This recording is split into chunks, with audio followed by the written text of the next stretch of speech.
Indonesia Lens, spill ya. Sebelumnya saya pengen tahu Pak Gede, teman-teman di sini ini apakah di dalam kurikulumnya sudah dapat basic K3 atau HSC dasar mungkin? Karena secara ini ada teknik industri Pak ya? Ya, sudah Pak untuk yang ketiganya Pak.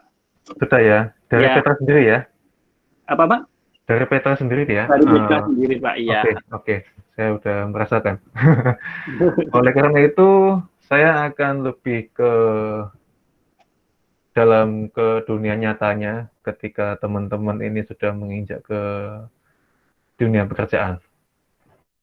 Apa yang saya rasakan dulu ketika pertama kali menjadi atau meniti karir di HSC di tahun 2011. Oke, kita langsung saja masuk ke pokok bahasan. Sudah tampil semua ya?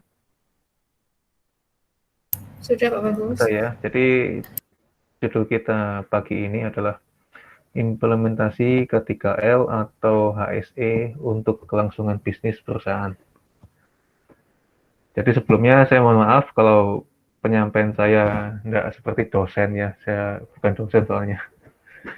Oke, next.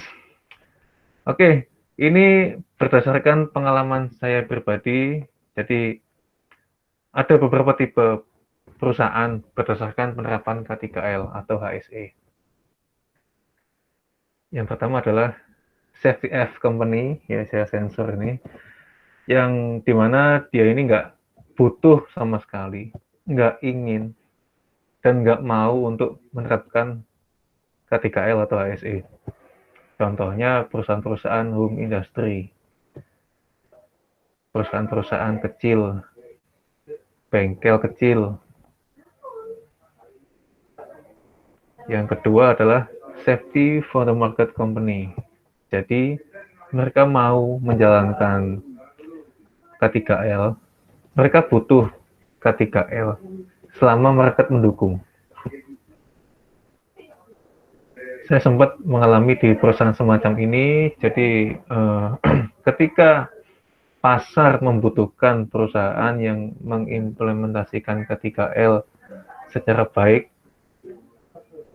perusahaan saya waktu itu langsung gencar untuk full compliance. Tapi ketika waktu itu penyebabnya adalah harga minyak turun, jadi ketika market sudah mulai drop pula komitmen untuk pemenuhan implementasi K3L. Tipe perusahaan yang ketiga adalah Safety First Company. Jadi apapun kondisinya, apapun kondisi ekonomi, apapun kondisi perusahaan secara internal, dia tetap menjalankan implementasi K3L. Karena apa? Karena sudah menjadi kebutuhan pokok perusahaan. Top manajemen sudah full komit terhadap penerapan K3L.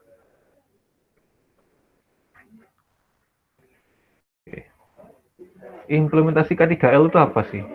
Apakah hanya sekedar buang-buang duit atau bisa disebut investasi?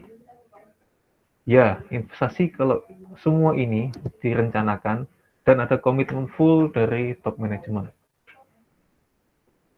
Bisa hanya buang-buang dana jika karena butuh saja pada saat itu dan tanpa komitmen berkelanjutan.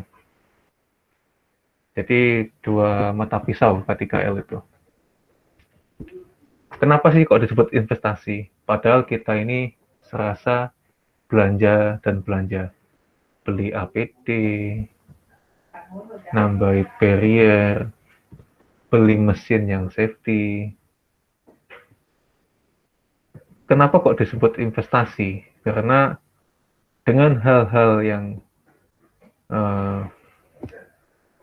menitik beratkan kepada keselamatan dan kesehatan kerja, disebut investasi karena akan mencegah terjadinya kecelakaan dan penyakit akibat kerja. Karena once terjadi, banyak yang harus dipertaruhkan oleh perusahaan. Salah satunya adalah nama baik perusahaan. Karena ketika nama baik perusahaan hilang atau cacat, bisa aja dia kehilangan market. Ya, lanjut. Oke, tools untuk mengukur level implementasi K3L. Ini ya, ada ISO 45001. Ini untuk keselamatan kerja dan kesehatan kerja. Ini ISO standar yang paling baru, menggantikan OSAS 18001. Yang kedua adalah SMK3. Ini adalah produk dalam negeri, di mana ini seharusnya sudah wajib untuk seluruh perusahaan yang memiliki risiko sedang ke atas, di mana ini link dengan Undang-Undang Nomor 1 Tahun 1970. Bayangkan 1970 sampai 2020 masih belum galak juga. Yang ketiga, ini adalah ISM code. Mungkin di kelas yang terdahulu oleh Pak siapa ya waktu itu ya, sudah dijelaskan ISM code itu seperti apa. ISM code adalah International Safety Maritime Code yang diimplementasikan di perusahaan shipping, di kapalnya. Yang keempat adalah ISO 39001. Ini adalah lebih spesifik lagi, hampir sama dengan ISO 40001, di mana ISO 39001 ini adalah untuk keselamatan transportasi di darat. Yang kelima adalah CSMS, Contractor Safety Management System. Kenapa saya menampilkan ini? Pertanyaan adalah kenapa saya menampilkan ini semua? Ini semua sudah pernah saya alami, baik ISO 40001, SMK3, ISM Code, ISO 39001, dan CSMS. Tapi yang paling menggigit, yang paling menentukan K3L kita itu betul berjalan atau tidak adalah CSMS. Kenapa?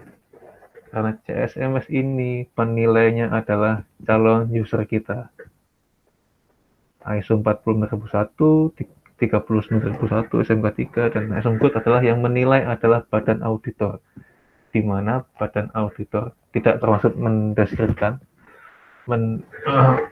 mencela atau bagaimana ya.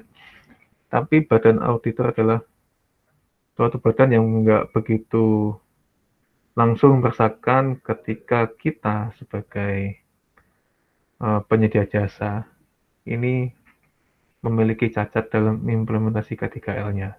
Berbeda dengan CSMS. Ketika kita cacat dalam implementasi K3L-nya, bisa berimbas langsung kepada mereka. Itulah mengapa saya kurang yakin terhadap perusahaan yang sudah lolos ISO bla bla bla SMK3 ISM Code ketika dia punya record jelek terhadap CSMS yang sudah lolos. Jadi kembali lagi ke pengalaman saya. Jadi practice makes perfect ya. Jadi saya sudah sempat menjalani ini semua. Beberapa proyek saya dulu CSMS Pass di beberapa perusahaan oil and gas yang menjadi suatu kebanggaan tersendiri bagi saya. Oleh karena itu, hari ini saya ingin share mengenai CSMS itu seperti apa. CSMS oke, bisnis perusahaan oke juga. Contractor Safety Management System atau disingkat dengan CSMS. Kenapa sih kok kita menjalani CSMS ini?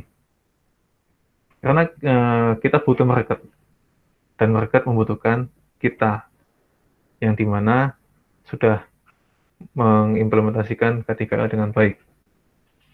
Kebanyakan memang di perusahaan penyedia jasa.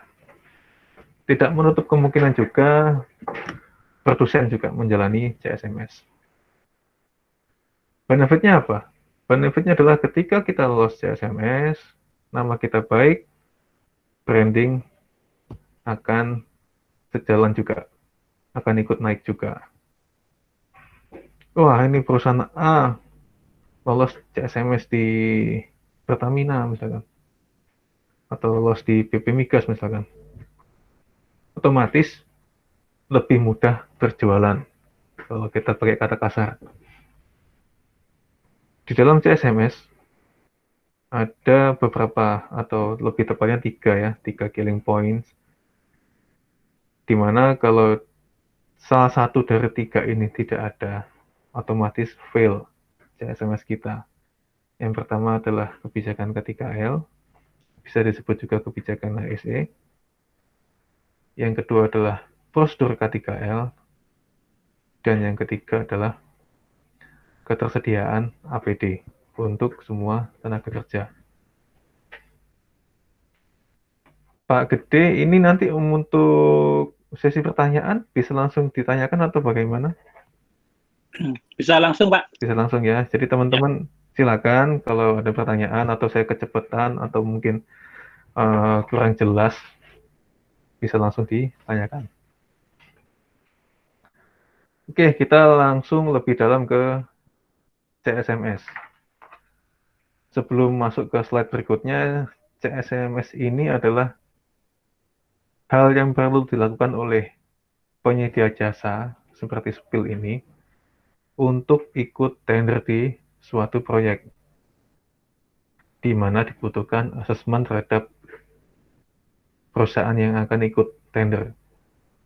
Biasanya pekerjaan itu adalah atau mempunyai risiko yang sedang sampai tinggi. Oleh karena itu, calon vendor akan dinilai menggunakan kontraktor safety management system.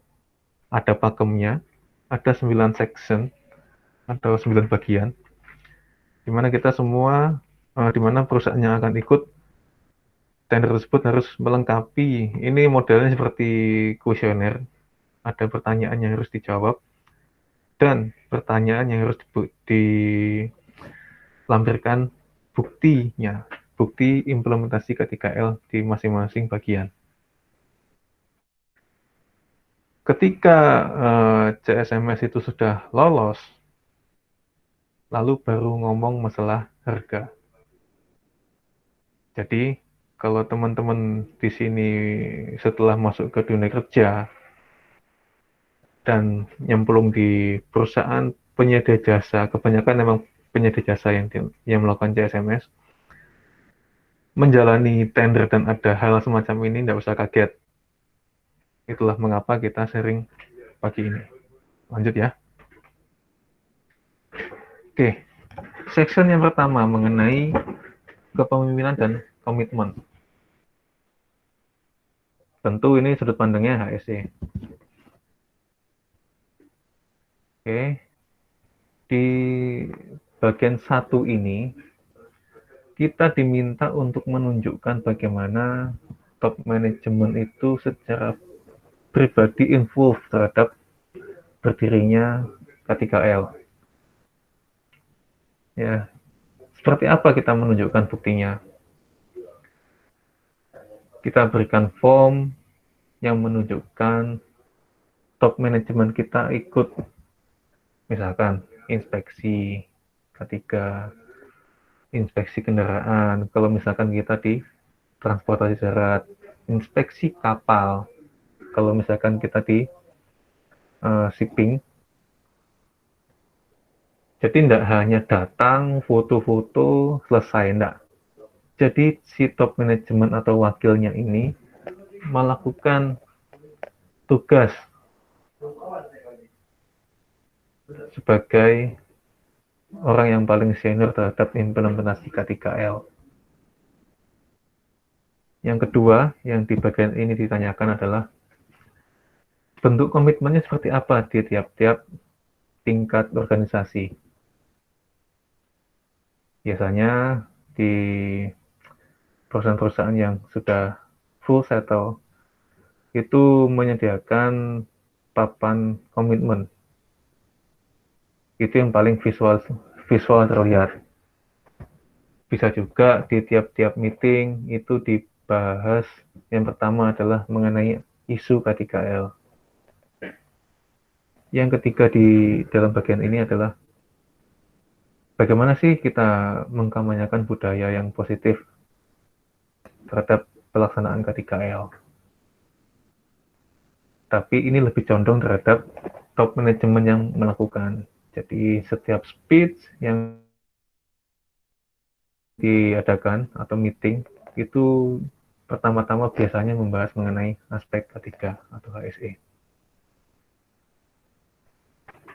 Ya, jadi bentuknya bisa macam-macam, bisa semacam town hall, si direktur berdiri, memberikan arahan, memberikan toolbox. Ya, sebab tujuannya apa sih kok ditanyakan seperti ini? Tujuannya adalah untuk mengetahui kita sebagai calon vendor ini mempunyai pemimpin yang mempunyai kepemimpinan yang baik, yang punya komitmen yang baik terhadap implementasi K3. Itu yang akan memberikan suatu nilai positif. Yang berikutnya adalah section 2. Section 2 ini dibagi beberapa bagian, subbagian. Yang pertama adalah 2.1 mengenai kebijakan K3 dan dokumen pendukungnya. Di bagian ini ditanyakan mengenai apakah kita punya kebijakan K3L atau kebijakan HSE. Apa sih itu kebijakan HSE? Kebijakan HSE adalah suatu dokumen yang ditandatangani oleh top manajemen, bisa direktur, bisa vice president, di mana kontennya adalah komitmen beliau yang mewakili perusahaan untuk mencegah terjadinya kecelakaan, penyakit akibat kerja, penyalahgunaan drug and alkohol, continuous improvement terhadap implementasi K3L, dan sebagainya. Terus siapa yang bertanggung jawab terhadap semua hal yang terkait dengan K3L dalam organisasi atau perusahaan? Dan siapa pejabat paling senior yang bertanggung jawab terhadap penegakan kebijakan tersebut? Jadi di setiap section ini lead to ada atau tidaknya suatu prosedur, di mana di setiap bagian dari CSMS itu adalah menguji betul apakah kita sudah menjalankan ISO 45001 dengan sebaik-baiknya, atau misalkan kalau kita kapal, apakah kita sudah mengimplementasikan SM Code dengan sebaik-baiknya. Jadi ini semacam kalau kita mau interview pekerjaan, kita ditanya mengenai background kita. CSMS seperti itu. Oke, next. Masih di bagian policy and strategic objective. Masih mengenai kebijakan ya. Kebijakan K3L atau HSE. Kebijakan tersebut selain harus ada dan ditandatangani dan sistem basah yang sudah menunjukkan komitmen top manajemen, juga harus diketahui oleh semua karyawan. Bagaimana kita melakukan komunikasi terhadap kebijakan K3L ini. Bisa dengan langsung dibaca oleh tiap-tiap personel, lalu tanda tangan bahwa saya telah memahami. Bisa juga dengan ditempel di tempat-tempat yang strategis, di post di website perusahaan, dan lain-lain. Melalui email juga bisa. Yang penting adalah ada metode yang pasti terhadap penyebaran informasi K3L, kebijakan K3L. Di mana kita nggak hanya melakukan itu, nggak hanya melakukan blast email, nempel, suruh baca lalu tanda tangan. Kita harus menyediakan SOP yang ada di atasnya. SOP mengenai sosialisasi kebijakan, misalkan begitu. Lalu ada instruksi kerja di bawahnya yang menjelaskan step by step bagaimana melakukan sosialisasi kebijakan. Yang ketiga baru formnya. Jadi semua section yang di sini 1 sampai 9 nantinya itu teman-teman sudah paham belum ya mengenai struktur prosedur ya. Jadi yang pertama di atas paling atas adalah kebijakan, di bawah kebijakan adalah prosedur-prosedur yang mendukung kebijakan itu supaya dapat tegak. Di bawah prosedur jika dibutuhkan ada instruksi kerja yang lebih detail step by step-nya. Lalu di bawah instruksi kerja ada form kerja. Jadi kita nggak serta-merta memberikan form kerja tanpa ada sesuatu yang di atasnya. Oke. Begitu juga jika ada perubahan kebijakan. Bagaimana kita mengkomunikasikan kepada semua karyawan? Itu harus di-state di suatu prosedur. Yang berikutnya adalah mengenai organisasi dan tanggung jawabnya. Oke, sampai sini masih bingung atau tidur ini teman-teman? Lanjut ya. Oke, yang berikutnya adalah 3.1 mengenai organisasi, komitmen, dan komunikasi. Bagaimana manajemen terlibat dalam aktivitas K3L, termasuk penetapan tujuan dan pemantauan. Ini lebih kepada bagaimana kita punya target terhadap implementasi K3. Biasanya yang kita sodorkan adalah, yang kita jadikan bukti adalah KPI. KPI beberapa pejabat mulai dari atas, tengah hingga bawah, beberapa sampel yang menunjukkan adanya target terhadap penegakan K3L. Contohnya adalah KPI mengenai kecelakaan kerja, KPI mengenai penyakit akibat kerja, KPI terkait dengan inspeksi dan audit, KPI mengenai ketersediaan APD, dan lain-lain. Berikutnya di bagian ini juga diminta bagaimana kita, apakah kita mempunyai pejabat-pejabat khusus yang khusus menghandle K3L atau HSE. Contohnya adalah struktur organisasi HSE atau QHSE atau K3L atau SHE atau HES sama saja. Contohnya kalau di Spil di departemen saya. Gitu ya. Jadi nggak mesti semua perusahaan apalagi yang masih kecil-kecil itu punya orang HSE sendiri. HSE butuh tim yang betul-betul kompeten di HSE ketika dia sudah membutuhkannya. Jadi aspek-aspek HSE ini bisa dilakukan oleh pejabat yang lain, nggak mesti orang HSE. Ya. Berikutnya adalah struktur organisasi perusahaan. Jadi ini maksudnya adalah bagaimana komunikasi K3L ini terstruktur. Ya. Apakah ada meeting-meeting mengenai pembahasan K3L? Mulai rapat sebelum pekerjaan yang biasanya disebut toolbox meeting, lalu naik lagi departemen meeting, disebutnya biasanya safety meeting tiap bulan, lalu lebih tinggi lagi rapat P2K3 atau safety committee meeting, itu biasanya 3 bulan sekali, itu diikuti oleh top management. Nah, itu apakah dilaksanakan di perusahaan kita, itu dibuktikan di bagian ini, 3.1. Tentunya kembali lagi dipastikan SOP-nya ada yang membahas mengenai berapa kali kita melakukan pertemuan atau meeting K3L. Berapa kali sih kita harus safety meeting, berapa kali sih kita harus P2K3 dan lain-lain. Lalu yang di bawah baru ada formnya mengenai MOM meeting-meeting tadi. Ya. Oke, lanjut. Masih di bagian 3.2 mengenai kemampuan ya, kemampuan pejabat-pejabat yang di atas ya, manager up.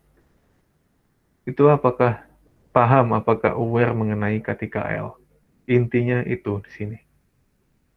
Oleh karena itu di sini kita menunjukkan bahwa para manajer ini yang punya wewenang khusus terhadap strategik perusahaan itu paham nggak sih mengenai KTKL? Jadi yang perlu dibuktikan di sini adalah pimpinanku paham, sehingga dia bisa mendelegate di bawahnya untuk melaksanakan persyaratan-persyaratan KTKL yang diperlukan. Nggak lucu kalau di bawah itu sudah melakukan, dan kenyataannya manajer yang di atas tuh pada nggak tahu. Itu berarti ada hal yang aneh yang terjadi. Gitu ya, kawan-kawan. Lanjut di 3.3, kemampuan dan pelatihan umum KTKL. Ini lebih kepada karyawan, tengah ke bawah. Jadi di sini diminta apakah perusahaan saya atau perusahaan kawan-kawan nantinya ini melakukan training K3L terhadap semua tenaga kerja. Bagaimana kita memetakan kebutuhan training-training tersebut. Sehingga yang kita sajikan untuk memenuhi bagian ini adalah bagaimana kita melakukan training need analysis. Ya, ini bisa TNA dalam bentuk umum atau gelondongan, nggak mesti harus dipotong-potong TNA K3L, TNA HR, nggak mesti. Jadi langsung saja TNA secara global dimasukkan. Jadi apa sih TNA itu? TNA itu adalah analisa apakah eh, karyawan itu butuh suatu training atau enggak. Jika iya apa dan mengapa. Lalu turunan dari TNA adalah apa namanya? Training plan. Kita kapan ini melakukan pemenuhan TNA? Tentunya akan nyicil karena TNA atau training ini membutuhkan investasi juga, membutuhkan dana. Lalu ketika training tersebut sudah dilakukan, kita masukkan ke dalam training record. Seperti itu sampai ke bawah, sampai ada training analisis ya, sampai ada apa penilaian apakah itu sudah oke atau enggak training tersebut. Hal ini juga termasuk untuk subkon yang kita pakai. Apakah mereka juga sudah paham tentang K3L yang kita lakukan, yang kita jalankan? Apakah subkon itu sudah dikasih tahu? Apakah ada bahaya yang spesifik dari suatu pekerjaan yang dia lakukan untuk kita? Jadi TNA nggak hanya untuk internal. Lanjut. Dan berikutnya adalah 3.4, yaitu apakah ada pelatihan khusus yang diperlukan untuk menghadapi bahaya khusus juga. Contohnya adalah kalau di perusahaan kita ada tukang las. Tukang las itu apakah kita sudah trainingkan bagaimana mengelas yang aman? Ya, jadi ketika dia masuk ke perusahaan kita, pastinya ditanya apakah Bapak ini sudah lulus suatu training untuk ngelas yang banyak banyak tahapnya itu ya, saya kurang paham. Ya. Apalagi yang ada perusahaan yang menjalani atau yang berkecimpung di dalam underwater building, itu lebih dalam lagi. Apakah misalkan kita membentuk suatu perusahaan atau bekerja di suatu perusahaan yang di bidang kuliner misalkan kita main-main sama ikan fugu atau ikan buntal itu ya, itu juga akan ditanya apakah si chef ini atau si koki ini sudah bisa untuk mentreatment ikan fugu yang notabene ada bagian yang beracun. Itu salah satu bentuk pelatihan khusus. Pelatihan khusus dalam sudut pandang KTKL ya. Oke, sampai sini ada pertanyaan teman-teman?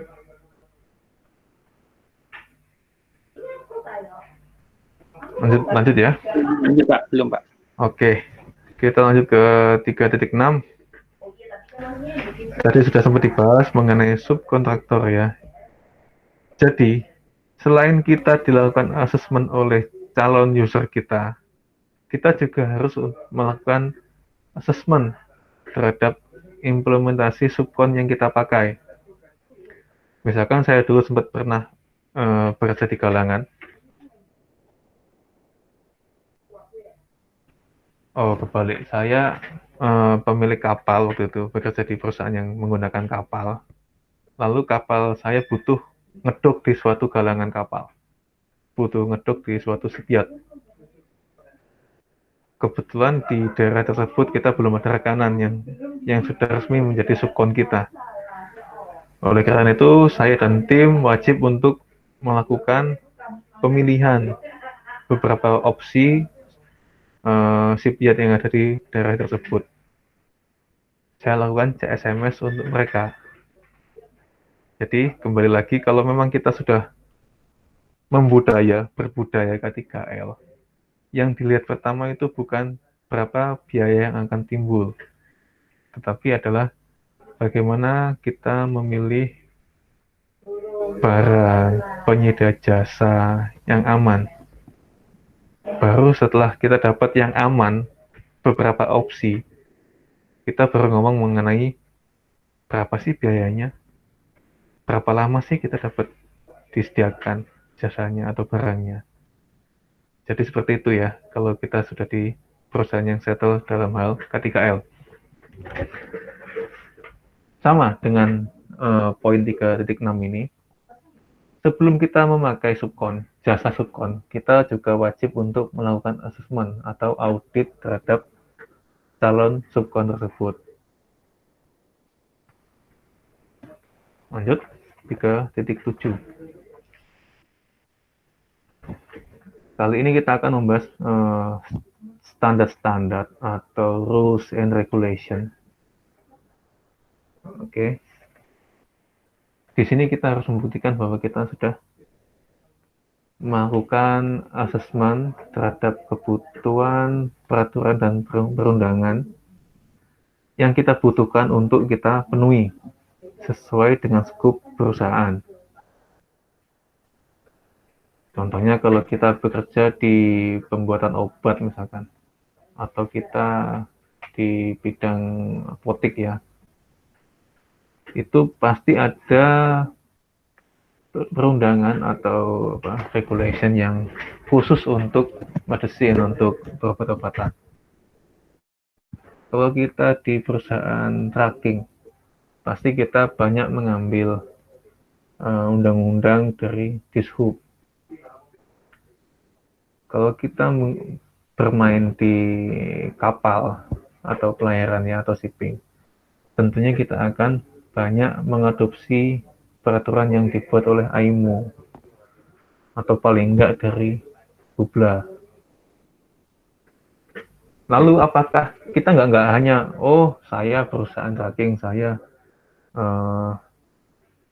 harus tunduk dengan undang-undang A, B, dan C. Tidak hanya sampai situ, kita juga harus menunjukkan sebesar apa kita sudah comply dengan peraturan A, B, dan C tadi. Apakah sudah 100% atau belum? Dan di SOP ini, SOP yang menunjukkan bahwa kita aware terhadap rules and regulation, itu juga ada statement mengenai bagaimana kita mengidentifikasi standar-standar tersebut, bagaimana kita melakukan updating, bagaimana kita melakukan assessment apakah ini masih layak kita pakai atau tidak. Bisa saja ada peraturan yang sudah basi misalkan. Itu juga kita harus buang. Jadi betul-betul SOP. Jadi intinya adalah SOP yang kita buat untuk satu perusahaan secara penuh itu harus ada undang-undang atau peraturan yang kita linkkan, yang kita hubungkan. Ya, oleh karena itu mungkin teman-teman pernah lihat ada SOP yang merujuk ke suatu undang-undang seperti itu ya. Lanjut, ini di bagian 4, kita sampai di bagian 4 mengenai hazard and effect management. Bagaimana kita menangani bahaya dan dampak dari organisasi dari pekerjaan atau kegiatan di perusahaan. Teknik apa yang kita gunakan untuk mengidentifikasi, menilai, dan mengawasi, serta mentreatment bahaya dan dampak tersebut.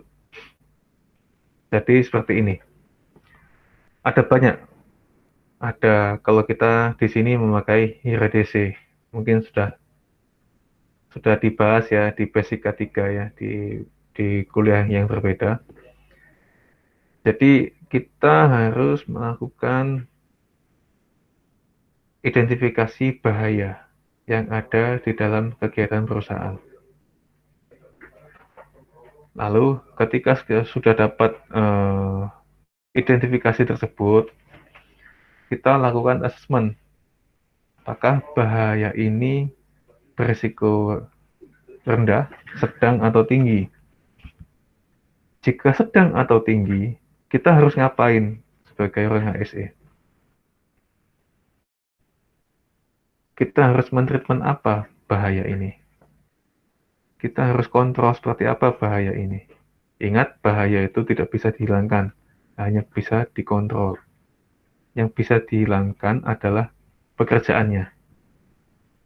Contohnya kita ada, kita buat lucu aja ya, kita harus membunuh nyamuk.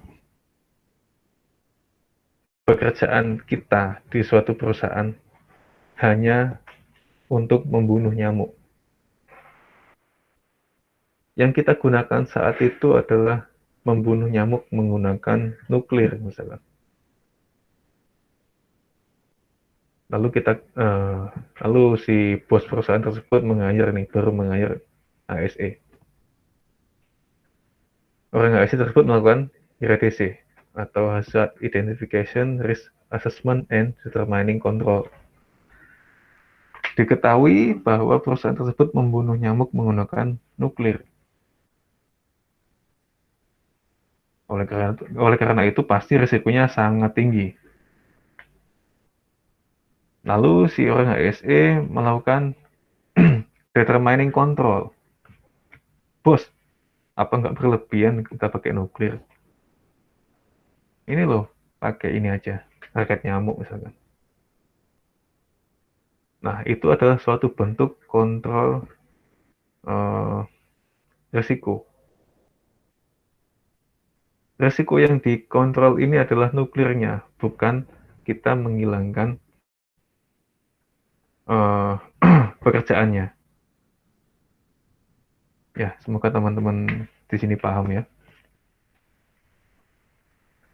Selanjutnya adalah 4.2 mengenai exposure ya, ada paparan terhadap pekerja.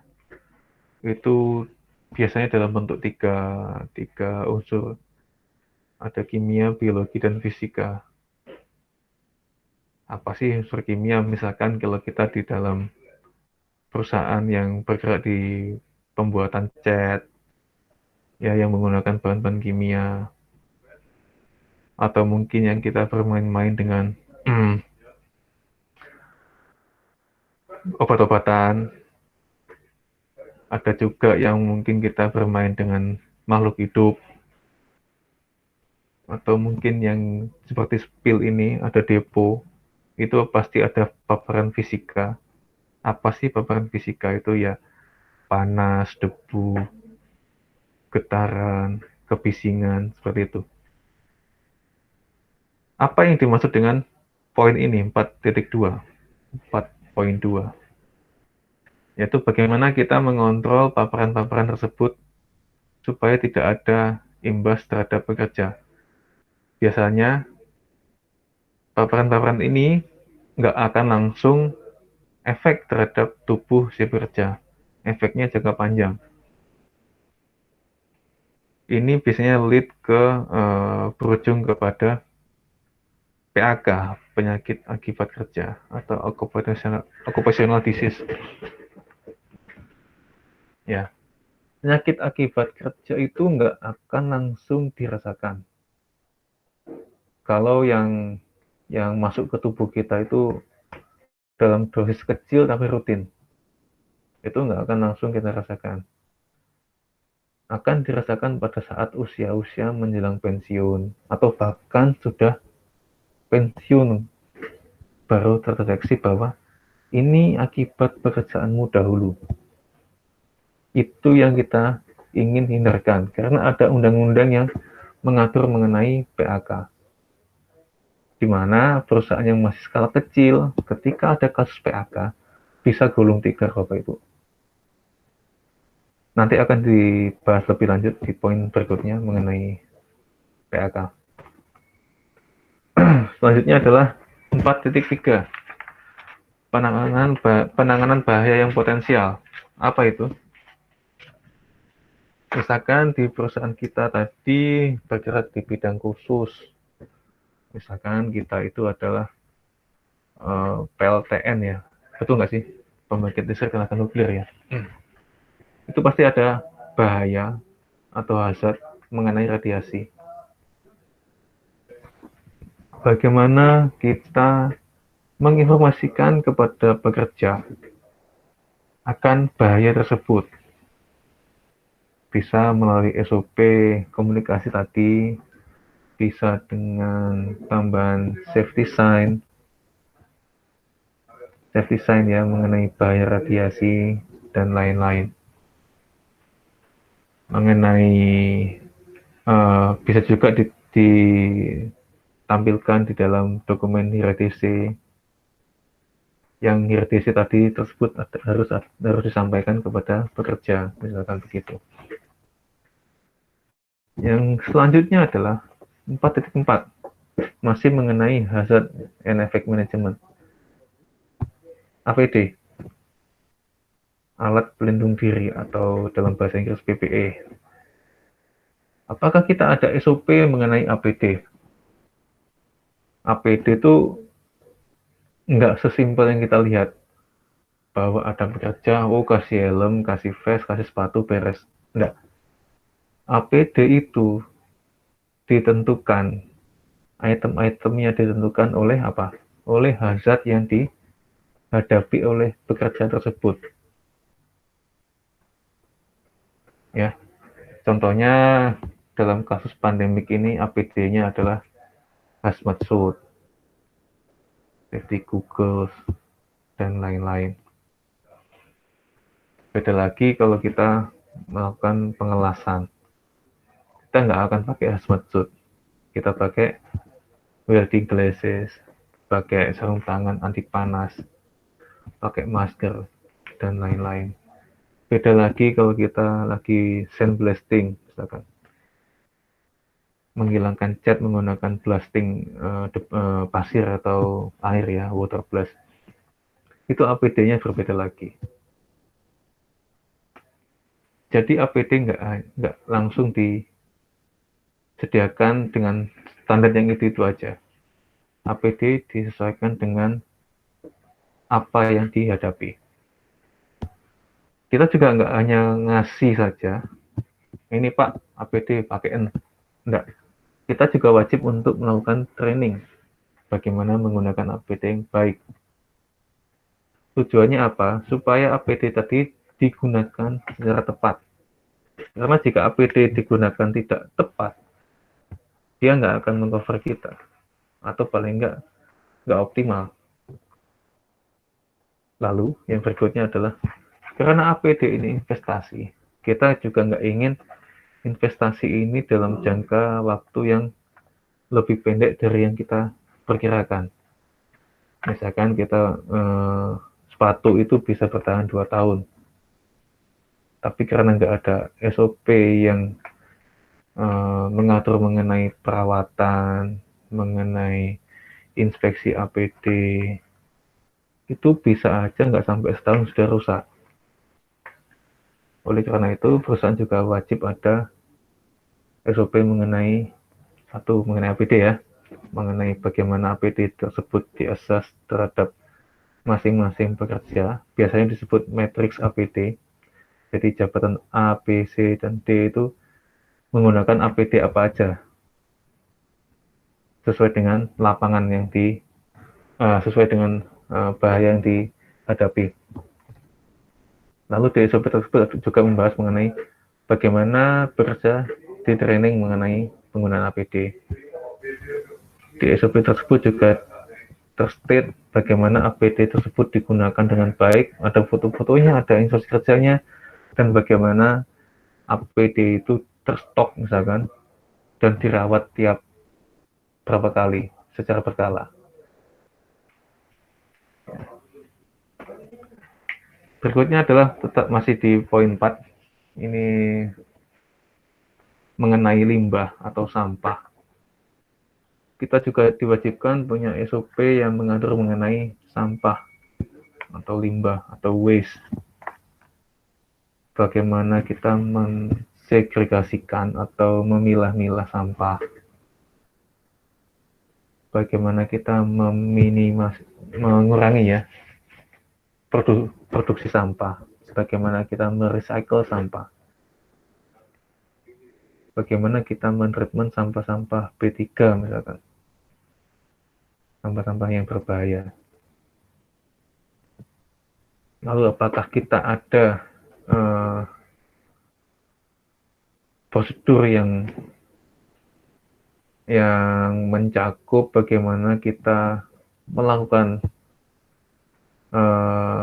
ketika ada tumpahan atau ceceran atau paparan ke lingkungan. Contohnya adalah oil spill, contohnya di Teluk Meksiko itu ya, sempat terjadi kapal yang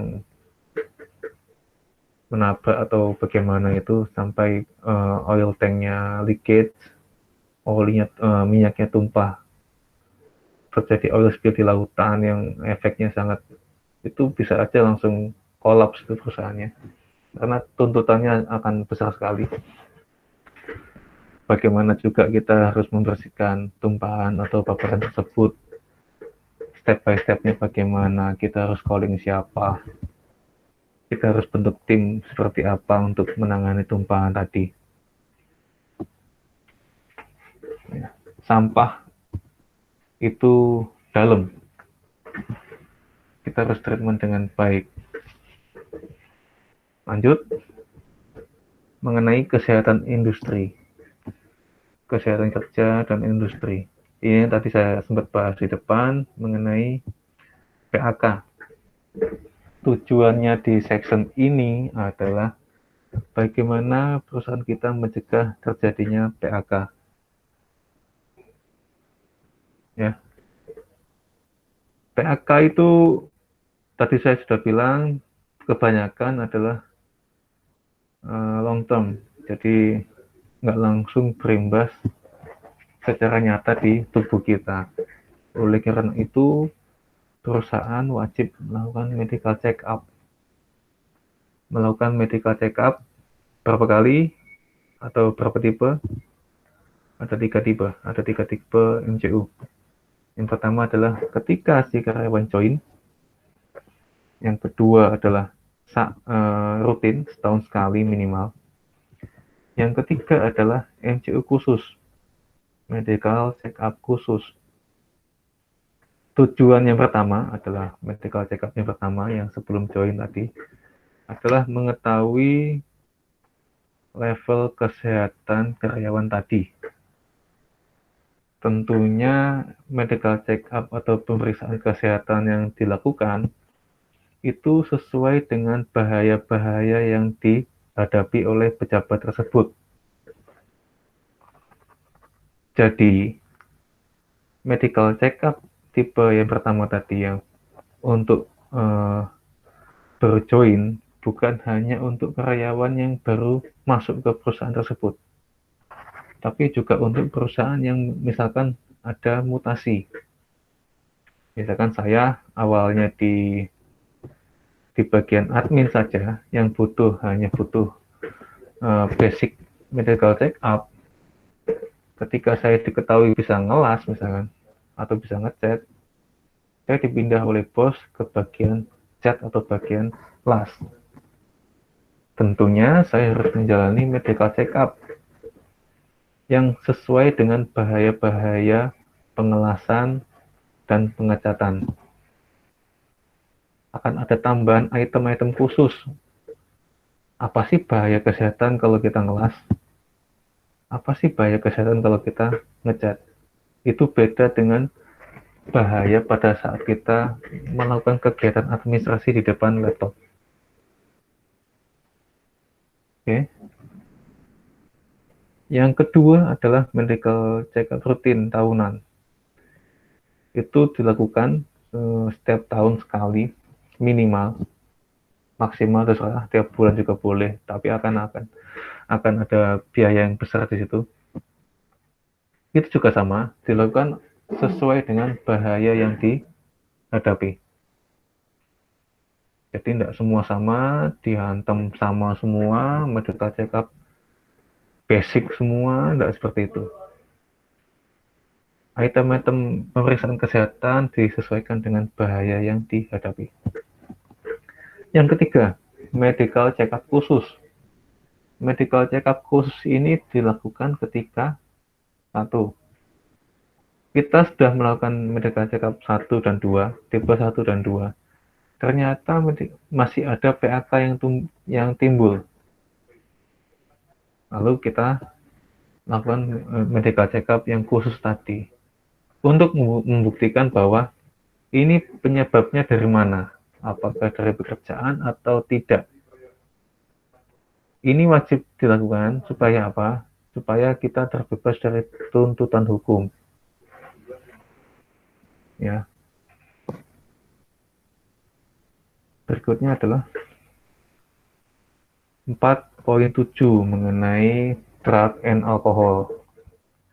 Apakah kita punya SOP, apakah kita punya kebijakan mengenai drug and alcohol, penggunaannya atau penyalahgunaannya. Di perusahaan yang sudah settle HSE-nya atau K3L-nya, tidak usah kaget jika teman-teman nantinya akan menjalani random check terhadap penggunaan drug and alcohol. Bisa jadi lagi asik-asik kerja, Bapak disuruh niupkan nafasnya ke suatu alat, diminta untuk diambil sampel air seninya, itu sudah biasa. Ya. Nah, di sini di poin ini kita diminta bukti-buktinya, bukti-bukti pelaksanaannya. SOP-nya dulu tentunya ada IKA atau tidak, kalau tidak ada ya langsung ke form kerjanya. Lalu buktinya kita sudah melakukan random check terhadap penyalahgunaan drug and alcohol. Oke, lanjut di poin 5, planning and procedure. Perusahaan yang ada risiko, ya, apapun itu, terutama yang sedang menuju ke atas, ya, yang risikonya rendah mungkin ya nggak akan ikut-ikut tender lah, yang ada risiko tingginya. Jadi perusahaan yang terutama yang sudah memiliki standar, misalkan ISO 40001, ISO Code dan kawan-kawan, SMK 3 dan kawan-kawan, itu pasti punya prosedur atau manual K3L, di mana itu berbentuk suatu buku yang sudah di-approve, ada stempelnya, dan sudah berjalan. Tentunya di perusahaan-perusahaan tidak mesti sama, tergantung apa yang dilakukan di perusahaan tersebut. Ya. Kalau di perusahaan shipping, ya lebih membahas mengenai SOP K3L yang dilakukan di bisnis shipping. Kalau kita di transportasi darat, beda lagi. Kalau kita di perusahaan penyedia jasa las juga beda lagi. Di farmasi juga beda lagi. Semua SOP ini tujuannya sama, ya. Tadi sudah sempat saya bahas, mencegah adanya kecelakaan dan penyakit akibat kerja. Oke, di sini juga diminta untuk bagaimana kita selaku pengurus atau apa ya, pejabat yang berwenang untuk penegakan K3L itu menyampaikan atau menginformasikan prosedur-prosedur ini kepada karyawan. Bagaimana kita melakukan updating terhadap karyawan supaya informasi yang ada di dalam SOP-SOP ini sampai ke karyawan sehingga mereka melakukan tugasnya itu based on the procedure, tidak langsung main kerja aja. Buktinya apa sih? Karyawan ini sudah paham, bisa menggunakan bentuk email, bisa menggunakan tanda sudah memahami ya, biasanya tanda tangan, sudah baca poin ini, poin ini, poin ini, lalu tanda tangan. Syukur-syukur ada post and pretest. Lanjut, masih di poin 5, kali ini di pengawasan dan perawatan peralatan. Jadi di perusahaan-perusahaan penyedia jasa atau produksi ya, atau fabrikasi, itu pastinya ada mesin, pastinya ada peralatan yang digunakan untuk melakukan kegiatan. Ya contohnya paling nyata misalkan di spill adalah forklift misalkan, atau reach stacker misalkan, atau yang paling simpel mobil dinas itu juga diminta apakah masih secara legalitas itu masih baik, apakah STNK-nya hidup, apakah gear-nya hidup, apakah pajaknya hidup, apakah supirnya memiliki SIM yang sesuai dengan kendaraan. Kalau ngomongin forklift, apakah forklift itu ada SIA-nya, surat izin alat dari Depnaker, apakah operatornya mengantongi SIO, surat izin operator, seperti itu. Tetap saya ingatkan, ini yang diminta adalah mulai atas SOP-nya, apakah ada IK, apakah ada list mesin atau peralatan kerja yang digunakan, dan bagaimana kita memonitor legalitas dari peralatan tersebut. Ya. Apakah dirawat dengan baik, apakah ada SOP mengenai perawatan. Kalau mungkin nanti dengar adalah apakah ada PMS, Plan Maintenance System. Jadi ketika ada PMS itu suatu mobil atau forklift atau yang lain itu nggak akan nunggu rusak sebelum diperbaiki. Jadi diperbaiki kalau sudah hit sekian jam kerja misalkan, atau hit sekian jam kilometer, itu akan masuk ke bengkel lalu dilakukan perawatan yang sudah terencana tadi. Lanjut di 5.3 mengenai manajemen keselamatan transport dan perawatannya. Ini hampir sama dengan yang tadi, cuma lebih besar skopnya. Misalkan kita di spill tentunya menggunakan kapal sebagai moda transportasinya. Ketika kita ditanya di bagian ini 5.3 tentang manajemen keselamatan transport, tentunya kita memberikan SOP-SOP yang terkait dengan keselamatan transportasi laut. Bagaimana pengawasan deck itu berjalan, bagaimana pengawasan engine room itu berjalan, bagaimana watchdog-nya, watchdog itu apa ya? Anjing menjaga ya, bukan. Jadi bagaimana kita memantau area air sekitar kapal tersebut. Apakah ada mungkin satu risiko keamanan terkait bajak laut? Apakah ada risiko terumbu karang yang dangkal yang bisa mengakibatkan kapal kita kandas dan lain-lain? Itu kita masukin semua di sini. Refer to this section, ya, manajemen keselamatan transportasi. Kalau kita main di tracking, kita provide SOP yang terkait dengan manajemen keselamatan transportasi darat.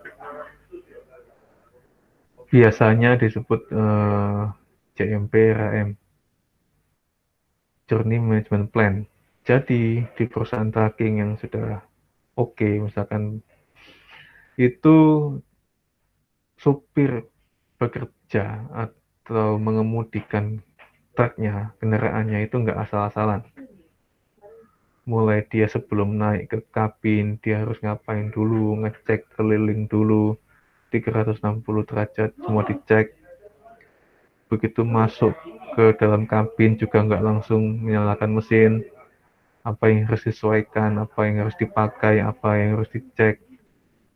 Ketika sudah berjalan juga ngapain, apakah sudah ditentukan rutenya, ya. Jadi perusahaan-perusahaan tracking besar itu supirnya nggak asal jalan semau mereka, ada rute-rute khusus yang ditentukan.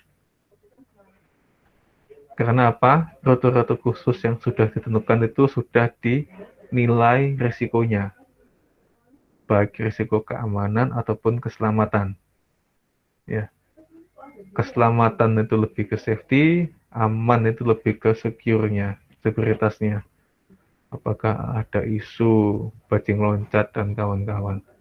Kalau mengenai safety, apakah ada perbaikan jalan atau tidak, apakah jalannya baik atau tidak, apakah ada banyak pejalan kaki atau mungkin kita melalui pasar dan lain-lain. Jadi kalau kita ngomongin safety, kalau memang lewat tol itu harus mengeluarkan dana lebih, ya, dan lebih jauh misalkan kalau lewat tol. Sedangkan kalau lewat bawah kita harus melalui banyak lampu merah, kita harus ada potensi masuk ke perkampungan misalkan yang banyak anak kecil, jalannya berlubang, tapi dekat dan murah. Itu kalau secara safety milih lewat jalan tol. Ya. Begitu juga dengan shipping. Dekat tapi banyak risiko, lebih baik dihindari. Yang berikutnya adalah section 6 mengenai implementasi dan bagaimana kita memonitor performa kita. Tentunya di dalam hal implementasi K3L, ya. Jadi di bagian ini kita harus punya yang disebut HSE Plan. Jadi apa itu HSE Plan? Adalah rencana kerja HSE dalam setahun, biasanya seperti itu. Atau bisa juga HSE Plan per project. Misalkan kita menang project A gitu ya, kita harus buat plan untuk project A itu. Biasanya kalau project kan ada langsung skala waktunya ya, time range-nya ada. Jadi apa yang harus dilakukan dalam setahun atau dalam proyek itu masih berjalan. Oke, tentunya ada dua hal yang perlu dititik beratkan dalam pembuatan HSE Plan. Ada lagging indikator dan leading indikator. Di mana lagging tadi kalau semakin banyak frekuensinya semakin jelek, kalau leading semakin banyak semakin baik. Contohnya lagging itu apa? Kecelakaan kerja, semakin banyak semakin jelek. Adanya apa namanya? temuan yang nggak beres, itu juga lagging. Kalau leading itu semakin banyak training semakin baik, semakin banyak inspeksi semakin baik, semakin banyak audit semakin baik. Jadi HSE plan ya, HSE plan ini juga nggak hanya dipegang oleh atau dipertanggungjawabkan oleh HSE, tapi juga di setiap bagian punya target tersendiri untuk hal atau apa ya yang nyenggol keselamatan kerja di bagiannya masing-masing. Misalkan saya pemimpin atau kepala gudang, saya punya performance key indikator bukan atau KPI ya, key performance indikator itu di dalam gudang saya apakah ada temuan-temuan dalam hal safety. Misalkan gudang saya raknya miring atau bagaimana atau ada tikusnya misalkan. Itu juga menjadi performa saya sebagai kepala gudang. Ya. Misalkan saya kepala kendaraan. Apakah ada angka kecelakaan yang harus saya awasi? Apakah ada tetesan oli yang harus saya awasi? Ya. Apakah ada jam kerja driver yang harus kita awasi? Yang harus saya awasi sebagai kepala kendaraan. Di sini semua dibahas di sini. Di sini kita diminta bagaimana kita addressing semua hal itu. Ya. Di poin ini juga kita bisa menampilkan apakah kita pernah mendapatkan penghargaan atau achievement khusus di dalam implementasi K3L. Kenapa kok dilingkan dengan itu? Karena kalau kita sudah memenuhi HSE plan kita dan kita bertanding dengan kompetitor, biasanya dalam hal project ya, kita mendapatkan penghargaan atau bukti achievement bahwa kita perusahaan A bekerja di project BP Tangguh misalkan di Sorong sana sekian ribu jam tanpa adanya kecelakaan. Itu juga akan membantu perusahaan Bapak Ibu lebih oke dalam hal branding. Lanjut mengenai section 6 ini hampir sama dengan ini ya. Ini yang langsung diminta adalah HSE plan di tiap-tiap tempat, di tiap-tiap bagian. Tapi ini lebih detail mintanya. Bagaimana kita melaksanakan tiap-tiap item, berapa kali dalam setahun, detailnya seperti apa, bukti pelaksanaannya seperti apa, siapa yang mereview tiap tahunnya, siapa yang mereview tiap tengah project atau akhir project. Oke, lanjut. 6.4. Apakah kita di sini sebagai orang HSE punya catatan kinerja K3L? Ini nyebutnya HSE statistik. Apa yang dicantumkan di dalam HSE statistik adalah jam kerja, man hours ya, jumlah tenaga kerja, jumlah kecelakaan atau kejadian, jumlah PAK, jumlah oil spill kalau di laut, jumlah paparan limbah kalau di darat. Itu biasanya diminta selama 5 tahun ke belakang untuk untuk mengetahui performa kita, bagaimana trennya, apakah stagnan, safety terus, apakah stagnan, koboi-koboyan terus, apakah setahun pertama itu koboi lalu meningkat menjadi perusahaan yang settle dalam hal K3L. Itu semua dilihat oleh calon user kita. Oke, lanjut. Yang berikutnya adalah 6.5 mengenai kecelakaan dan reportnya. Oke, apakah kita sebagai pengurus perusahaan mempunyai SOP terhadap investigasi, reporting, dan follow up-nya terhadap insiden atau kecelakaan?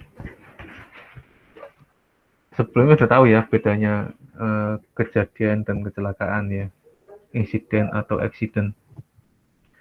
Kalau accident itu insiden yang menimbulkan korban. Korbannya ini manusia ya, bukan harta benda. Ya, sekecil apapun, misalkan kita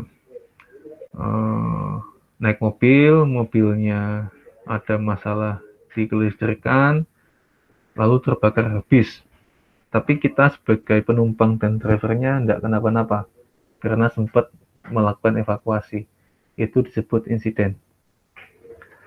Beda lagi kalau kita lagi mengendarai mobil dengan kecepatan agak tinggi, nggak tahu di depan ada polisi tidur, ada speed trap, kita langsung hantam speed trapnya, mobilnya nggak kenapa-napa, tapi kita kejedot atap mobil dan benjol. Itu masuk ke accident. Ya, bisa tolong dibedakan. Jadi ada insiden dan accident. Itu bagaimana kita melakukan investigasi, bagaimana kita mereportkan secara internal ataupun eksternal ke Depnaker. Bagaimana kita memfollow up hasil investigasi insiden atau accident tersebut. Kenapa kita harus follow up? Supaya apa? Supaya nggak terjadi lagi di kemudian harinya insiden yang sama atau accident yang sama. Ya, supaya kita nggak jatuh di lubang yang sama atau lubang yang sejenis. Kita lakukan korektif action terhadap root cause yang kita ketahui atau penyebab dasar yang kita ketahui dari insiden atau accident tersebut. Kita harus ngapain? Kita sudah ketemu root cause-nya. Misalkan yang tadi kita melaju, nggak tahu ada speed trap, kita lajukan kendaraan tanpa mengurangi kecepatan, tahu-tahu kita kejedot karena ada goncangan tadi. Oke. Kalau kita sudah ketahui root cause-nya apalah. Root cause-nya adalah misalkan si driver belum melakukan atau belum mengetahui kondisi rute yang dilalui, belum ada journey management plan, misalkan belum ada survei terhadap rute tersebut, maka kita buat salah satu follow up ya ini ya, maka kita buat asesmen tersebut, kita buat journey management plan terhadap rute tersebut, dan kita buat semacam campaign atau poster atau apapun terhadap risiko yang timbul ketika kita melalui rute yang kita belum kenal. Itu semua dikomunikasikan kepada seluruh pekerja. Disebutnya adalah lesson learned. Incident and accident lesson learned. Itu wajib disebarluaskan ke seluruh tenaga kerja. Berikutnya, section 7 mengenai audit dan review. Ya, audit ini ada dua macam, internal dan eksternal. Internal dilakukan oleh masing-masing departemen, dilakukan secara cross auditing. Departemen A mengaudit B, B mengaudit C, C mengaudit A. Jadi tidak ada kepentingan ya, suatu kepentingan supaya sama-sama fair. Oke. Yang audit eksternal itu biasanya dilakukan oleh 1. Badan sertifikasi, 2. Calon vendor. Ya. Biasanya yang saya alami adalah yang paling galak, yang paling saklek itu adalah calon user. Kembali lagi, saya nggak merendahkan badan sertifikasi. Biasanya sih lagunya adalah badan sertifikasi mengaudit, yang penting ada finding beres. Nah, beda lagi dengan calon user kita yang akan kita ikuti, yang akan kita jual jasanya kepada dia. Mereka nggak akan mentolerir adanya potensi-potensi yang akan merugikan mereka. Ya, misalkan saya mau ikut tender di Konoco Philips, ya. Diketahui tren saya terakhir 5 tahun terakhir ini kobo-koboyan, accident rate-nya tinggi, misalkan. Sudah, saya nggak akan lolos. Walaupun di bagian yang lain saya baik, misalkan ada meeting safety meeting dijalani, APD oke, ya. Tapi secara statistik saya jelek. Saya akan dipandang sebelah mata, pasti. Oleh karena itu, CSMS ini bagi saya pribadi, sejak tahun 2011 itu adalah tes yang sebetulnya audit ISO dari badan sertifikasi, audit SMK 3, ASM Code diaudit oleh PKI, itu so-so lah. Ada finding kita bisa close. Ketika kita menjalani CSMS ini berhadapan langsung dengan calon user, ada finding dan itu bersifat major, selesai sudah, kita nggak akan bisa jualan ke mereka. Ya. Kembali ke kantor itu bisa dengan nunduk lesu, dengan bayangan akan habis sama bos. Ya, karena ini ngomongin mengenai kelangsungan bisnis. Ya, kembali lagi ke season 7. Ada nggak sih SOP yang mengcover mengenai audit ini? Internal ataupun eksternal. Apakah kita melakukan scheduling terhadap audit? Kapan kita melakukan internal audit? Kapan kita mengundang badan sertifikasi untuk mengaudit perusahaan kita? Bagaimana kita memfollow up hasil-hasil audit? Ada finding kita harus ngapain? Ada timeline-nya enggak, dan sebagainya. Yang ke-8,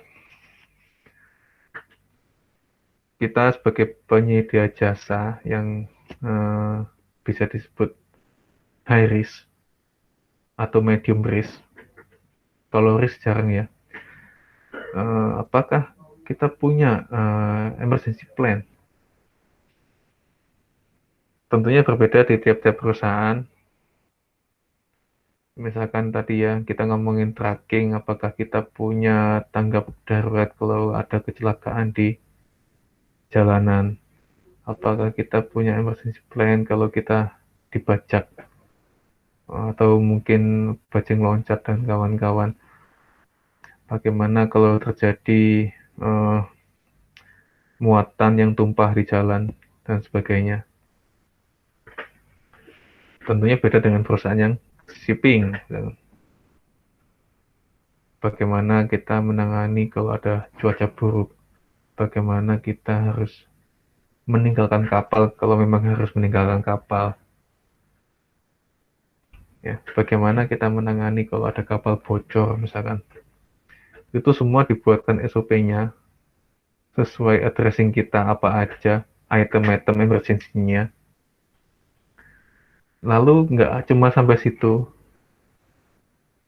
emergency plan tadi harus dicoba, harus ditrainingkan kepada karyawan. Apakah sudah baik, apakah perlu direview, supaya betul-betul ketika terjadi akan minim korban atau mungkin zero, tidak ada. Jadi di sini selain ada SOP, ada emergency plan, ada record mengenai bagaimana kita mencoba emergency tadi, mencoba dalam bentuk training atau latihan. Rutin, tiap tahun harus dilakukan. Lanjut mengenai HSE Management di section yang terakhir ini. Di section 9, additional feature. Walaupun judulnya adalah additional, tapi poin ini penting banget. Ya. Biasanya kadang-kadang malah calon user itu lompat dulu ke sini sebelum pembahasan yang di season 1. Langsung ke 9. Bapak Ibu sudah ada ISO? Sudah ada ISO atau semacamnya mungkin? Sertifikasinya apa aja, Bu? Sertifikasinya apa aja, Pak? Misalkan begitu. Atau mungkin gini pertanyaannya, Bapak Ibu gabung di komunitas apa gitu. Jadi di section ini yang ditanyakan adalah kita sebagai pengurus perusahaan, apakah bergabung dalam perkumpulan atau komunitas atau organisasi lain yang satu skop pekerjaan, tapi lebih khusus mengenai pembahasan mengenai K3L atau HSE. Apakah kita ikut mailing list ya? Zaman dulu ada tuh masih mailing list perusahaan-perusahaan, wakil-wakil HSE dari perusahaan-perusahaan yang secara aktif membahas mengenai HSE. Oke. Kalau untuk saat ini ada INSA, ada apalagi ya banyak itu perkumpulan-perkumpulan yang membahas mengenai HSE.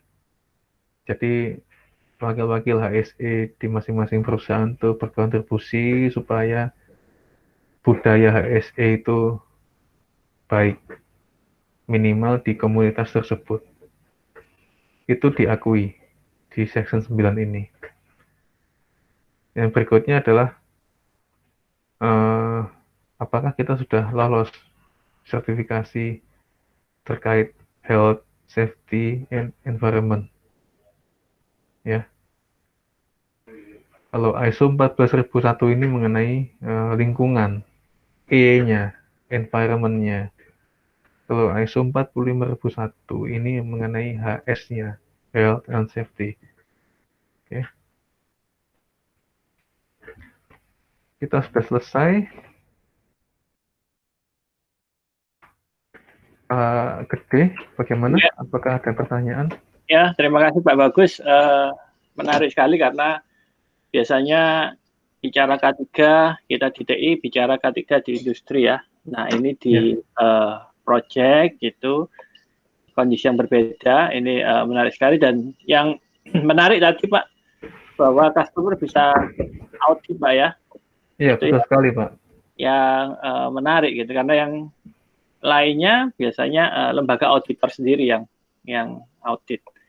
Betul. Oke, mungkin dari mahasiswa ada yang tanya, silakan. Mungkin kaitannya dulu dengan K3 yang lalu. Silakan. Oke, ada yang masuk ini chatnya. Ya, ada Pak, dari Prian. Saya ingin bertanya dahulu waktu spill awal-awal baru mau implementasi K3L, kendala-kendala apa yang saja ya Pak? Oke. Dan apakah usaha implementasi K3L memakan cost yang cukup besar? Oke, ini menarik sekali pertanyaannya. Makasih Pak Rian.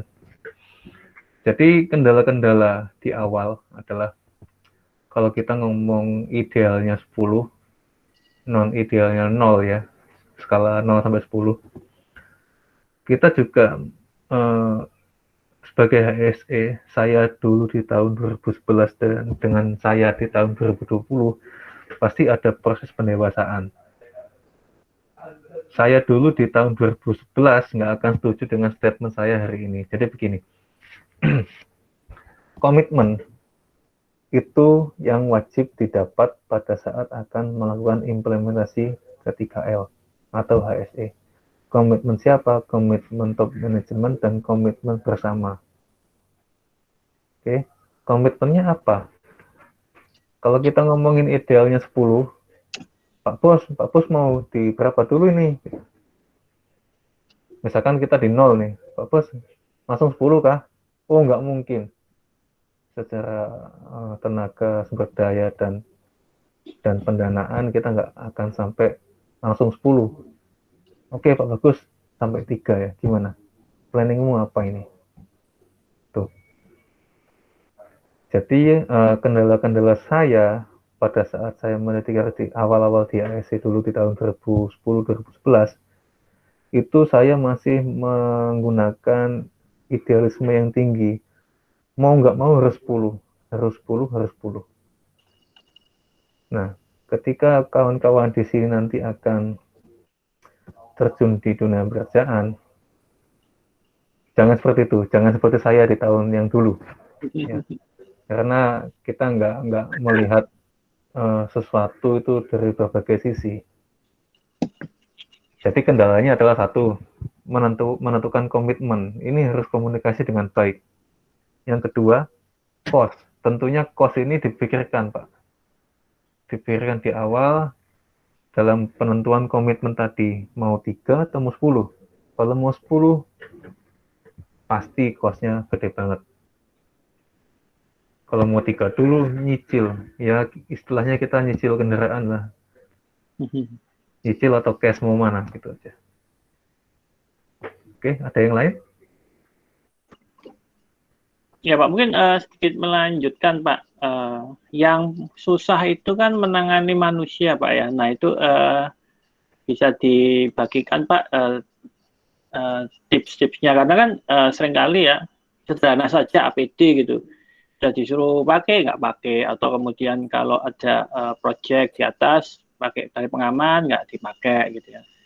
Nah itu apa yang dilakukan Pak kalau seperti itu Pak? Oke, menangani manusia ya. Ya ini paling susah. Kalau kita sudah robotik semua orang nggak sih nggak diperlukan pecat semua. Jadi PR-nya orang HSC masa kini adalah ya sejak dulu sih mengenai budaya, mengenai culture-nya. Jadi kalau kita ngomongin pekerja atau manusianya, kita lihat dulu Pak, lihat dulu budaya di situ tuh kayak gimana. Budaya bekerja itu gimana? Saya nggak mau ngomong syarat di sini sih, cuma saya ini pengalaman di perusahaan sebelumnya, kapal juga, tapi beda dengan sepil. Di masing-masing kapal itu beda-beda Pak. Kapal A itu mayoritas Jawa, kapal B itu mayoritas Toraja, dan kayak gitu. Saya mau bandingkan dua itu aja, tapi saya bandingin yang baiknya ya Pak ya. Jadi di kapal-kapal yang mayoritas suku Jawa tadi, saya nggak bisa langsung ketok Pak. Saya lihat bagaimana sih ini mendekatinya. Oke, saya menjalin pertemanan dulu pelan-pelan, lalu dilus-lus. Cap, kuduning ini cap, harusnya begini cap. Kalau di anjungan itu begini, harus rapi. Kalau teman-teman lagi ngikat tali itu gunakan high impact glove, sarung tangan yang anti benturan tadi. Begitu. Oh gitu ya, saya tunjukkan kasus-kasus yang sudah terjadi di tempat yang lain. Kayak begini cap, kalau nggak begini akan begini. Kalau saya ngomong di kapal yang satunya, misalkan di kapal Indonesia, saya datang langsung marah-marah pun oke Pak. Ini kenapa begitu, kenapa begini, kenapa begitu. Tolong ini dibetulkan, tolong ini dibenahi. Saya kesini lagi kapan, misalkan minggu depan saya nggak mau lihat ini. Beda-beda treatmentnya Pak. Jadi masing-masing punya keunikan. Jadi kita lihat dulu bagaimana budaya yang ada di tempat tersebut untuk ini ya. Karena kalau kita cara kita nggak diterima, kita nggak akan ASI kita nggak akan berjalan Pak. Gitu sih Pak. Ya, jadi pakai pendekatan personal, Pak ya. Iya, kalau manusia begitu, Pak. Ke sana, Pak ya. Oke, mungkin ada dari mahasiswa yang tanya, silakan. Mungkin kaitannya dulu sama K3, Pak, apa? Teorinya gini, nah prakteknya seperti apa? Ini mumpung ada Pak Bagus yang uh, langsung berkecimpung di K3. Silakan. Silakan, kawan-kawan. Mungkin ya, mungkin ya, silakan. Kita ada ya. Silakan, Song. Ya, perkenalkan Pak, nama saya Seong. Saya mau bertanya untuk jika ada kecelakaan kerja gitu Pak, apakah memungkinkan suatu sertifikat yang tentang kesehatan ataupun CSMS itu dicabut gitu Pak? Terima kasih. Oke, makasih Pak. Pak Song ya. Jadi gini, tadi sempat saya bahas mengenai kecelakaan ataupun kejadian. Ada teknik investigasi yang harus kita statement di SOP kita mengenai kecelakaan kerja. Kita harus mempunyai suatu teknik investigasi, itu keywordnya. Lalu ujungnya adalah bagaimana kita mengetahui root cause-nya atau penyebab dasarnya. Oke. Ketika root cause-nya tadi diketahui atau didapat adanya penyalahgunaan, misalkan penyalahgunaan wewenang dari, kalau kita ngomongin ini ya, kalau kita ngomongin kecelakaan yang fatality itu ada kematian di situ, ada cacat seumur hidup di situ efeknya. Misalkan kita ambil case driver bus sekolah misalkan gitu ya. Saya sebagai HSE suatu instansi pendidikan. Di situ ada case driver bus sekolah bawa muatan penuh, misalkan kita ngomong 40 siswa ya, 40 siswa siswi. Itu ya ini case aja ya, membayangkan aja, itu fatality, meninggal semua. Dan dilalah sopirnya masih hidup. Oke, jadi kita ngomongin investigasi kepada supir.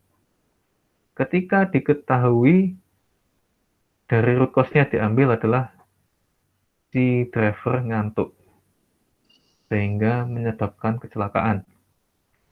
Sedangkan di misalkan saya sebagai si sekolah tadi sudah mempublish SOP mengenai batasan jam kerja.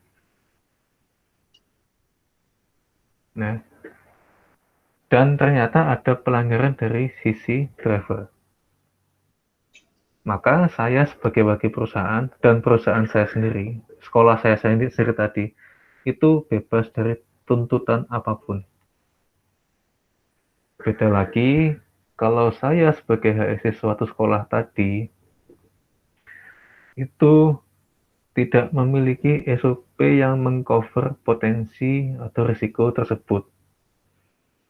Misalkan saya nggak punya SOP apapun mengenai driver dan kendaraan dan bis tadi. Sedangkan di luar jam kerja sebagai driver, si Pak supir tadi diminta untuk jadi tukang kebun sekolah. Dengan pekerjaan yang berat sekali, yang menyebabkan fatigue, ujung-ujungnya kecelakaan yang menyebabkan fatality. Setelah diinvestigasi oleh pihak berwajib misalkan, ditemukan hal seperti itu, maka nggak cuma sertifikat atau apapun tadi ya, CSMS nggak lulus ya, bisa aja dibekukan usaha perusahaan saya. Begitu Pak Seong, semoga menjawab. Ada lagi ya Pak ya? Ada lagi. Selamat pagi Pak, dari Pak Dama ya. Saya ingin bertanya, jika yang bekerja adalah orang lama dan sudah nyaman dengan cara kerjanya yang lama, tidak mau dirubah ya intinya. Ya ini saya sempat ngalami. Dan jika sudah dilakukan pendekatan dan dibilang secara baik maupun tetap tidak bisa, apakah ada sanksi atau gimana ya Pak? Oke. Jadi ini kembali ke peraturan perusahaan, Pak Dharma. Kembali lagi ke peraturan perusahaan. Tadi saya sempat singgung mengenai KPI atau Key Performance Indicator. Ya, misalkan ada tenaga kerja yang dablek ya, yang apa ngomongnya yang nggak mau berubah karena dia merasa udah lama dengan cara dia yang banyak statement sudah biasa gini kok aman-aman saja, sudah biasa begitu aman-aman saja. Ya, tentunya tadi kita dekati dulu, kalau nggak bisa ya kita kembalikan ke atasannya, gitu. Nah, saya ngomongin, saya sempat di beberapa perusahaan HSE atau divisi Q HSE atau HSSE atau apapun itu namanya, itu idealnya adalah under direksi langsung, bersifat independen. Ketika HSE bersifat independen, dia tidak terpengaruh atau dipengaruhi kepentingan suatu departemen atau divisi. Begitu Pak ya. Jadi ketika ada hal-hal yang tricky seperti itu kita bisa ngebuk dengan mudahnya. Ya, tapi tetap dengan cara yang beretika. Kita harus melakukan pendekatan-pendekatan yang lain. Tapi kalau memang sudah tidak bisa dirubah, kita kembalikan ke atasan. Menggunakan power direksi. Begitu Pak Dharma.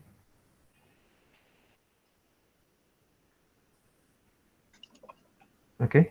Oke, ada lagi? Kalau ada lagi saya berikan satu kesempatan lagi aja karena sudah waktunya tinggal sedikit. Langsung bilang aja nggak apa-apa. Silakan kalau masih ada pertanyaan lagi. Enak ya dengan Pak Bagus, langsung praktisnya seperti apa Pak? Langsung bisa dijawab. Karena ya intinya dari kelas ini sih saya pengen entah nanti kawan-kawan Petra ini akan jadi karyawan atau akan jadi owner.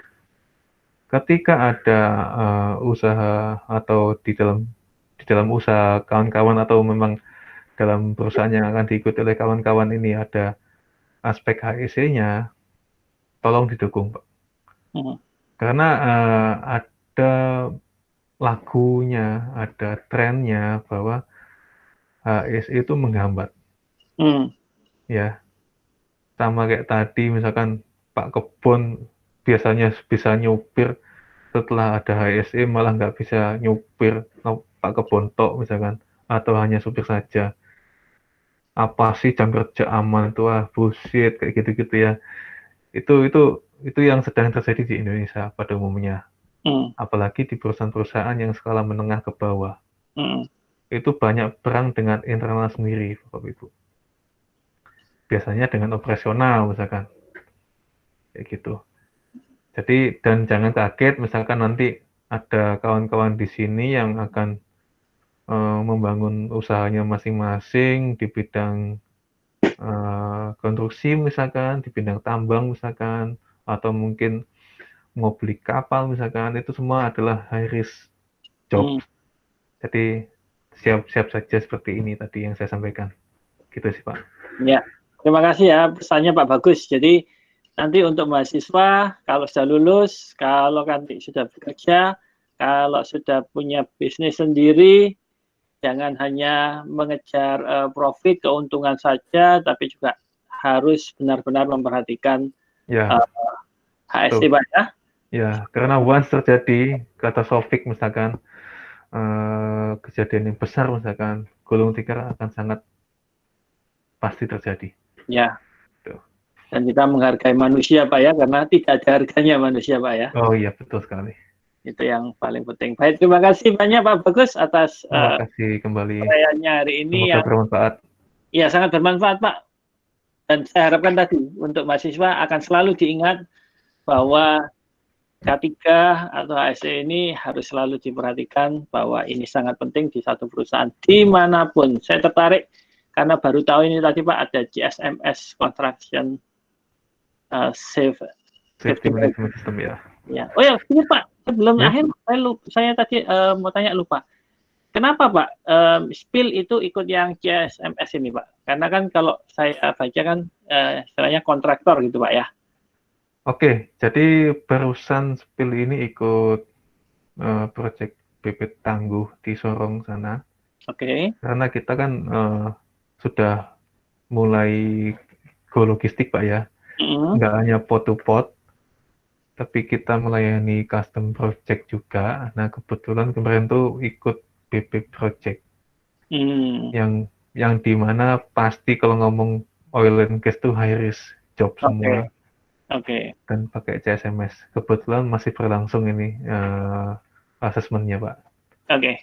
Iya. Ya, baik. Terima kasih Pak Bagus. Selamat siang. Selamat siang. Selamat Sampai jumpa kembali. Ya, selamat kerja, tetap sehat. Sampai ketemu lagi. Ya. Makasih, Pak. Sama-sama.